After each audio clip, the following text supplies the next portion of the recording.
Super star Rajinikanth இப்போ கூலி படத்தில் பிஸியாக நடிச்சிட்டு இருக்காரு. இந்த கூலி திரைப்படத்தை லோகேஷ் இயக்குறாரு. சன் பிக்சர்ஸ் பிரம்மாண்டமாக ப்ரொடக்ஷன்ஸ் பண்ணுறாங்க. அனிருத் மியூசிக் பண்ணிட்டு இருக்காரு.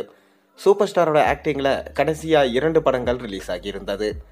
2ல் வேட்டையன் படம் கிட்டத்தட்ட 100 கோடிக்கு மேலே லாபம் கொடுத்து லைக்காவை ஒரு சேஃப் ஜோனுக்கு கொண்டு வந்தது. ஆனால் இப்போ விடாமுயற்சி படம் அதையும் சொதப்பிச்சு. அதை தொடர்ந்து பார்த்தீங்கன்னா லைக்கா ப்ரொடக்ஷன்ஸ் மீண்டும் படம் எடுப்பாங்களான்றது சந்தேகம்தான். ஆனால் ரஜினி கால் ஷீட் கொடுத்தா கண்டிப்பாக வேல்பாரி கதையை எடுப்போம் அப்படின்னு சொல்லியிருக்காங்க. இப்போ சூப்பர் ஸ்டார் ரஜினிகாந்த் நடிப்பில் வந்த இன்னொரு படம் லால் சலாம். இந்த படத்தையும் லைக்கா தான் ப்ரொடக்ஷன்ஸ் பண்ணியிருந்தாங்க. ஆனால் இந்த படத்தில் சூப்பர் ஸ்டார் ரஜினிகாந்த் ஒரு சிறு வேடத்தில் கேமியோவாக பண்ணியிருந்தார். ஆனாலும் அந்த படம் சுத்தமாக எடுபடலை. படத்துடைய மேக்கிங்கே சரியில்லை, திரைக்கதையும் நல்லா இல்லைன்னு சொல்லிட்டு பல விமர்சனங்கள் எழுந்தது.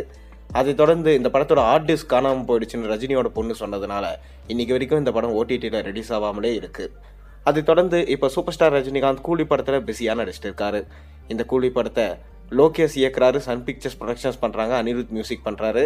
அண்மையிலே தான் இந்த படத்தோட ஷூட்டிங்கை சென்னையில் ஸ்டார்ட் பண்ணாங்க. இங்கே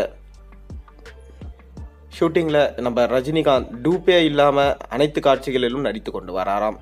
இதை பார்த்த படக்குழுவோ ரொம்பவே வியந்து பாராட்டியிருக்காங்க. லோகேஷும் பார்த்தீங்கன்னா சூப்பர் ஸ்டார் ரஜினிகாந்திடமிருந்து நான் சற்றும் இதை எதிர்பார்க்கல அப்படின்னு சொல்லியிருந்தார்.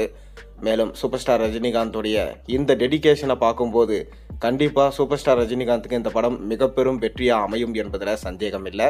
ஏன்னா லோகேஷ் கனகராஜும் லியோ படத்தை சொதப்பிட்டார். அந்த சொதப்பலுக்கு பிறகு லோகேஷும் ஒரு மிக பெரும் வெற்றி கொடுத்தாகணும். அப்போ தான் அவரை ரசிகர்கள் நம்பி அடுத்த படமான கைதி 2, ரோலக்ஸ் மற்றும் விக்ரம் 2 பார்க்க வருவாங்க. இல்லை அவரும் நம்ம சங்கரோட வரிசையில் இணைஞ்சிடுவார்.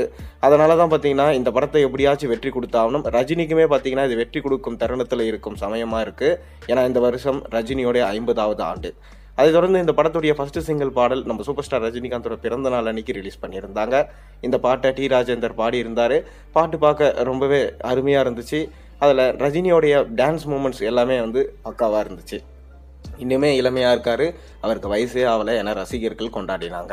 அதை தொடர்ந்து இந்த படத்துடைய 2வது பாடலை அனிருத் பாடி இருக்கிறதா ஒரு தகவல் கிடைச்சிருக்கு. அனிருத் தான் எப்பவுமே அவர் இசையமைக்கிற படத்தில் பாட்டு பாடுவார். அப்படி தான் இந்த படத்துக்கும் அனிருத் பாடியிருக்காராம். நம்ம சூப்பர் ஸ்டார் ரஜினிகாந்தோட வாய்ஸ் நோட்ஸ் இதில் இடம்பெறும் என்று சொல்லப்படுது. பொறுத்திருந்து பார்ப்போம். நீங்கள் கூலி படத்துடைய 2வது பாடலுக்காக எந்த அளவுக்கு வெயிட் பண்ணுறீங்கன்றதை மறக்காம கீழே கமெண்ட்டில் சொல்லுங்கள்.